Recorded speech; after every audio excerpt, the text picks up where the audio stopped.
From the Flint Hills around Fort Riley, Kansas, to the southern plains surrounding Fort Sill, Oklahoma, the 4th Infantry Brigade Combat Team deployed in support of a recent Field Training Exercise, or FTX.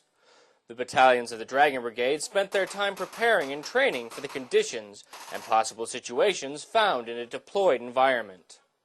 Soldiers from the 1st Battalion, 28th Infantry, and 1st Squadron, 4th Cavalry Regiments were given the opportunity to deploy from Chinook and Black Hawk helicopters into the Smoky Hill training area to assault mock villages in search of a high-value target, in addition to combat outpost defense training with support from mortar teams and Kiowa helicopters, and close-quarters marksmanship training.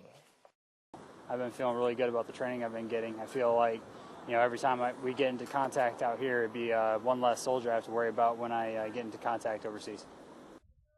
The 2nd Battalion, 16th Infantry, and 2nd Battalion, 32nd Field Artillery Regiments traveled to Fort Sill, Oklahoma for their part of the FTX, taking part in combined live-fire exercises, urban operations, and rescuing a soldier who had been abducted in a mock scenario.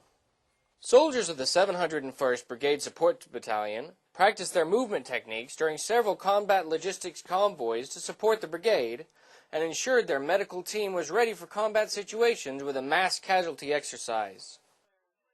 The 4th Brigade Special Troops Battalion organized convoy live-fire exercises to familiarize Dragon Brigade soldiers with procedures for mounted combat operations, improvised explosive devices, key leader engagements, and medical evacuation of casualties.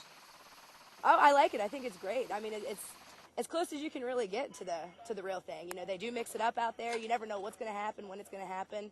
It's basically up to the tower to make their call. So it keeps people on their toes, see how we all react, what we need to work on, what we don't, etc. The Fort Riley Combat Aviation Brigade joined the Dragons out on the field, providing air support to the forces on the ground from transportation to various training sites by Chinook and Black Hawk helicopters to combat and surveillance support from Kiowa helicopters. The exercise built camaraderie amongst the units of the Dragon Brigade and illustrated to everyone how they all come together as one team in support of the mission. Reporting for the 4th Infantry Brigade Combat Team, I'm Sergeant Vance Williamson.